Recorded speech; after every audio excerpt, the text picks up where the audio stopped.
Barbara was seated at the beach restaurant, her toes nestled in the cool sand as the waves rolled in nearby. The flickering candles on the table cast a warm glow on her face. Across from her sat Mark, her boyfriend of 2 years, with his eyes darkening as he sipped his wine. A gentle sea breeze rustled the palm trees above, carrying the salty scent of the ocean along with the distant sounds of laughter from other diners. Initially, their conversation flowed easily, but as the evening wore on, the tension in the air grew heavier. She took a deep breath, scanning his eyes for any hint of understanding. Mark's expression became more somber, his hands gripping the edge of the table so tightly that his knuckles turned pale. A mix of fear and determination bubbled up inside Barbara. She stood, the chair scraping against the wooden floor as she turned and walked away. Hadn't this been a long time coming? Mark watched her retreating back, the sound of the waves crashing against the shore deepening his feeling of regret. He suddenly felt the weight of his shortcomings, realizing he hadn't been enough for her. She made him feel that way, without even knowing it. Such is the blindness of love. As Barbara walked toward the water's edge, the sound of the waves matched the rhythm of her heart. She needed clarity, a brief escape from the turmoil in her mind. The wind whipped at her dress, and her focus was on the horizon where the dark sky met the deep sea. She didn't hear Mark calling after her, she didn't want to. She kept walking until she was out of sight. Back on the beach, Mark's panic grew with each passing moment. Barbara had never stayed away this long. He retraced their steps, calling out her name into the darkness, his voice swallowed by the relentless surf. A gut feeling told him something was terribly wrong, and he couldn't ignore it. Heart heavy, he made his way back to the hotel, each step feeling like a betrayal.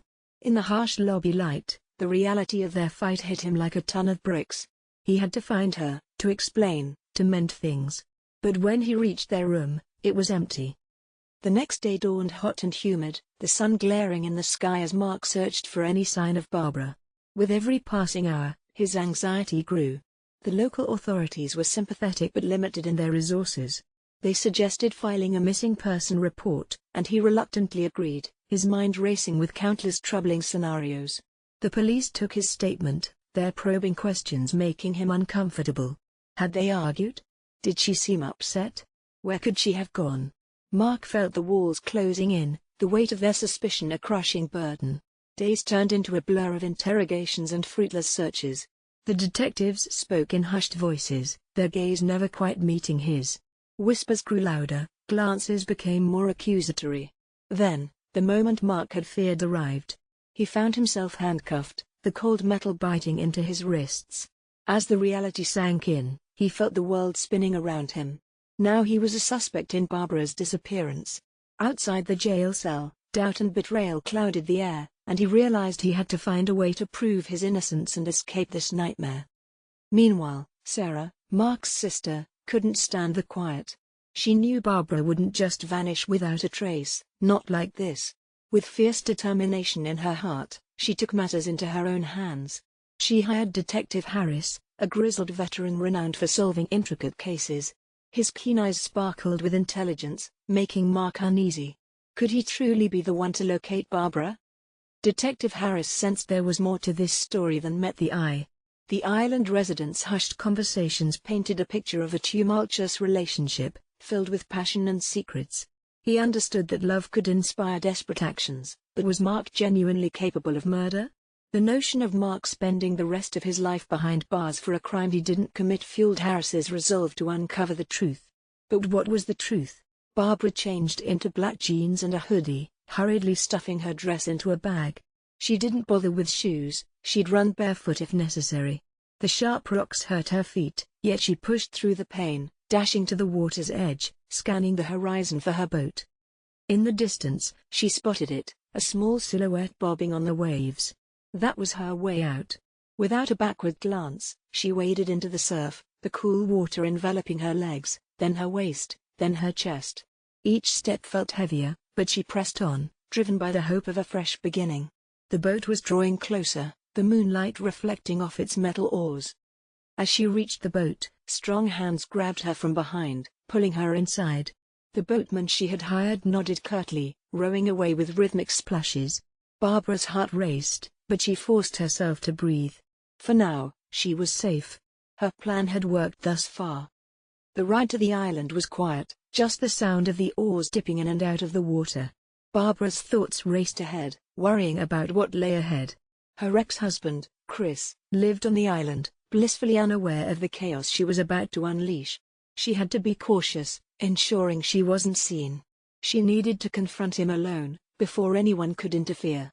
The boat docked at a secluded cove, waves lapping against the rocks. The men handed her a backpack filled with supplies and vanished into the night. Their job was done, easy money. Now she pulled up the hood of her sweater and began walking through the streets. The mansion where Chris lived was far away, so she took a cab. Upon arrival, the place loomed in the distance, a dark silhouette against the night sky.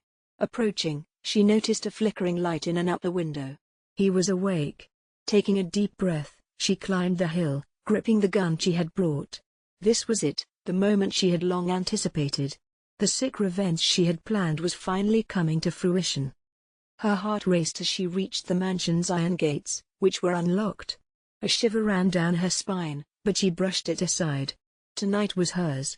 Walking up the gravel driveway, each step echoed in the quiet night. Though the mansion felt still, she knew he was inside, waiting. After a moment of steadiness, she pressed the doorbell. Chris appeared in the doorway, shock etched onto his face, disbelief evident in his eyes. With a shaky hand, Barbara lifted the gun, aiming it at his chest. Chris stared at her, his eyes shifting between the gun and her face, stumbling back, terror filling his gaze. Barbara stepped closer, her finger hovering above the trigger, her eyes narrowed as her grip on the gun tightened. For a brief moment, Barbara wavered, her rage flickering with uncertainty. Deep inside, she knew he had a point about her infidelity. He had never abandoned her, never raised his voice. Yet the years of resentment twisted her love into something dark. Taking a deep breath, she steeled herself. Chris lunged forward impulsively, and they both fell to the floor, the gun slipping from their grasp. A fierce struggle erupted, each of them fighting with all they had. Barbara clawed at him, desperate to regain control. Chris felt adrenaline surge as he pinned her down, both of them grappling for the gun. In that turmoil, it became a dangerous tug-of-war. Barbara's eyes burned with fury, looking terrifyingly fierce.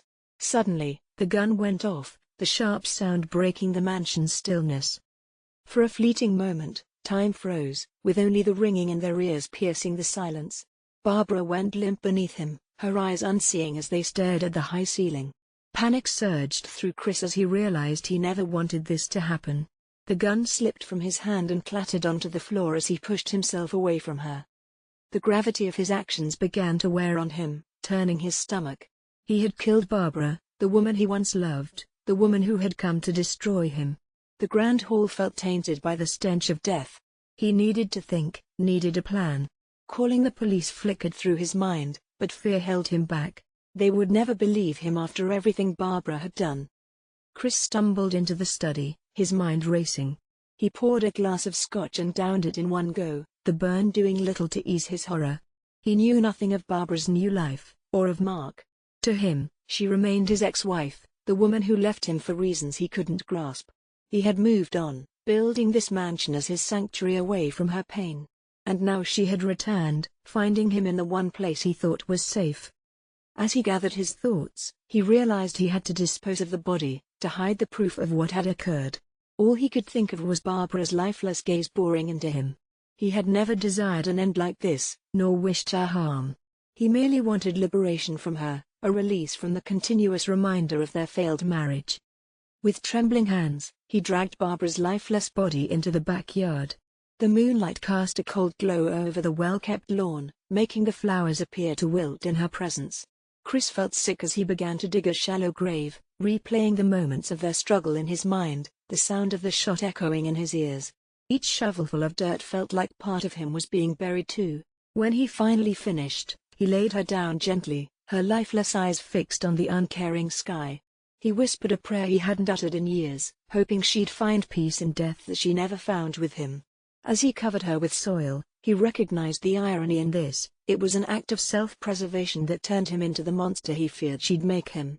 He packed the dirt down, ensuring no trace of the tragedy remained. Detective Harris was deep into her investigation when whispers about a woman resembling Barbara reached her ears in the local tavern. A cab driver, An elderly man with a scraggly beard and a weathered cap spoke up. He had picked her up looking frightened and frazzled. The trip had felt odd, he said, taking her to a part of the island with several private mansions. His earnest eyes recounted her anxious glances over her shoulder and her shaky instructions. Detective Harris leaned in, her interest piqued. This was the first solid lead she had. The time that followed felt like a blur for Chris. He buried himself in work, believing routine would numb the pain of his secret. He avoided the beach, the restaurant, and any place that reminded him of her. Each day dragged on with an emptiness that nothing could fill. He tried to convince himself that what he did was necessary, that he was defending himself from her madness. Yet each night, her eyes haunted his dreams, filled with accusation and betrayal. Chris rubbed his forehead, the weight of his secret crushing him. He explained how she blamed him for everything wrong in her life, believing he was the cause of her unhappiness. He also had no idea she had started a new life with someone named Mark. To him, she was just his past. Detective Harris leaned back, contemplating his explanation. Why would she want to kill him? Taking a deep breath, he laid out the rehearsed story. That night she was upset, and he had tried to comfort her, but she was irrational. She carried a gun and was ready for violence. They struggled, and it accidentally discharged. He simply wanted her to leave him alone. His stomach churned as he admitted to burying her. As he turned to leave, Chris felt a rush of relief mixed with dread. Confessing had lightened his burden, but a new reality loomed. When she pulled out her phone to make a call, he knew his quiet life was ready to shatter. The sounds of sirens grew louder, flooding the garden with flashing blue lights as officers descended on the property. They began digging up the area where Barbara lay buried, shovels slicing through the earth rhythmically, causing chills to race down Chris's spine. As the hours wore on, the gravity of his situation became painfully clear. The mansion that once sheltered him now felt like a prison.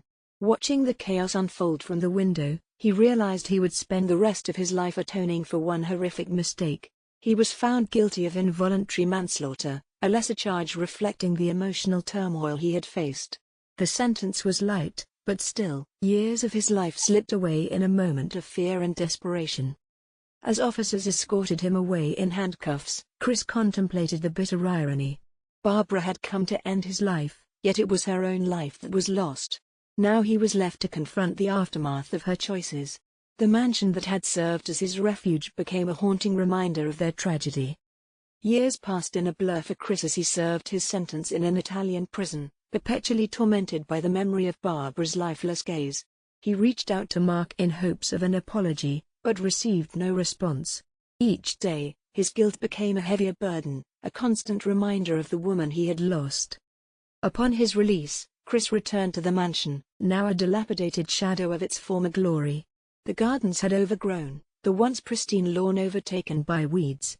The grand hallway, where their last fight had erupted, echoed with painful memories. In search of peace, Chris sold the mansion and moved to a quaint fishing village on the opposite side of the island. He took up painting, capturing the vibrant beauty of the place Barbara never had a chance to see. Though nightmares continued to plague him, he found solace in the rhythm of the waves and the simplicity of his new life. One morning, while savoring an espresso at a local cafe, Mark walked in. Chris's heart raced at their eye contact. The raw anger that once filled Mark was now replaced by a profound sadness. They hadn't seen each other since the trial, and time had etched lines of grief into both their faces. They talked for hours, sharing memories of Barbara, their love, and the pain her struggles had caused them. They spoke of her beauty and her demons, the passion that drove her and the rage that overwhelmed her. They even touched on the lies she told and the lives she shattered. As the sun set, painting the sky in brilliant hues, an unexpected bond formed between them through their shared sorrow. Chris's heart ached at the pain in Mark's voice, and he understood the desperation of loving someone who was too broken to save. They had both loved Barbara in different ways, but she had transformed into a storm neither could weather. Long into the night, they recounted memories of the woman who had inflicted so much pain on them but ultimately connected them through their heartache. It was an unusual bond crafted from betrayal and loss, yet it felt authentic. For the first time in years, Chris sensed a weight lifting off his shoulders. He had spoken with someone who understood the intricacies of Barbara's character and had witnessed the darkness she concealed. Days turned into weeks, and the men started meeting regularly at the cafe, slowly rebuilding their lives, sharing hopes for the future as they moved on from the shadow of Barbara, the shadow that would forever leave scars on both of them. The real question is, did it really happen? Let me know in the comments and don't forget to click that subscribe button for more mystery stories.